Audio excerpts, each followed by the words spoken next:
नमस्कार बच्चों। पाठ 11 भाषा की बात में आज हम जानेंगे उपसर्ग और प्रत्ययों के बारे में। उपसर्ग वे शब्दांश जो शब्द के आगे लगकर उसके अर्थ में परिवर्तन या नवीनता ला देते हैं, उसे उपसर्ग कहते हैं। और प्रत्यय वे शब्दांश जो शब्द के अंत में लगकर उसके अर्थ में परिवर्तन ला देते हैं, उसे हम प्रत्यय कहते हैं। अब इसमें देखिए, स्वाक शब्द वाक के पहले स लगाने से बना है। स उपसर्ग में कई शब्द बनते हैं। निम्नलिखित शब्दों के साथ स का उपसर्ग की भांति प्रयोग करके शब्द बनाएं और शब्दार्थ में होने वाले परिवर्तन को बताएं। अब इसमें देखिए, स्वाक में अगर हम वाक के आगे स लगा देते हैं, स उपसर्ग लगा देते हैं, तो स्वाक नया शब्द बन जाता है। वाक का अर्थ होता है वाणी और स्वाक का अर्थ होता है वाणी के साथ या वाणी सहित। स का अर्थ जो स उपसर्ग लगता है उसका अर्थ होता है सहित। अब जैसे हम इसके और शब्द बनाएंगे, अब जैसे मूल शब्द वाक है और इसके आगे स उपसर्ग लगाएंगे तो स्वाक बन जाएगा। मूल शब्द हित है, इसके आगे स उपसर्ग लगाएंगे तो सहित बन जाएगा। सहित मीन्स हित सहित। स्वाक वाणी सहित।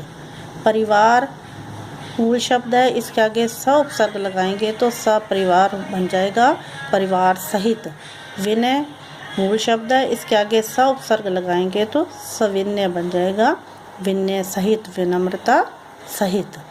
चित्र मूल शब्द है, इसके आगे स उपसर्ग लगाएंगे तो सचित्र बन जाएगा, चित्र सहित। और इसी तरह से बल से आगे अगर हम स लगा देंगे तो सबल हो जाएगा, बल सहित। और सम्मान के आगे अगर हम स लगा देंगे तो ये बन जाएगा ससम्मान। इसके आगे अगर हम स लगा देंगे सम्मान के आगे तो ये बन जाएगा ससम्मान, सम्मान सहित। तो और स का अर्थ होता है सहित। ये हमें जो शब्द दिए हुए थे, हित, परिवार, विनय, चित्र, बल और सम्मान, इनके आगे हमने स उपसर्ग लगाकर इनका अर्थ बताया। अब आगे है उपसर्ग और प्रत्यय दोनों ही शब्दांश होते हैं। वाक्य में इसका अकेला प्रयोग नहीं होता। इन दोनों में अंतर केवल इतना होता है कि उपसर्ग किसी भी शब्द में पहले लगता है और प्रत्यय बाद में। हिंदी के सामान्य उपसर्ग इस प्रकार हैं: अन, अ या अन, ने, दु, क, कु, स, सु, अद, बिन, औ आदि। अब पाठ में आए उपसर्ग और प्रत्यय युक्त शब्दों के कुछ उदाहरण नीचे दिए गए हैं।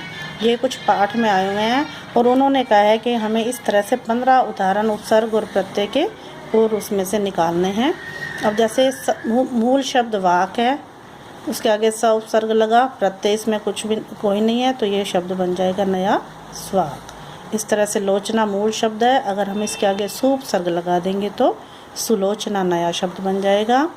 इसी तरह से फिल्म मूल शब्द है, लेकिन इसमें हम उपसर्ग नहीं लगाएंगे, इसमें हम प्रत्यय लगाएंगे कार, तो ये बन जाएगा फिल्म कार।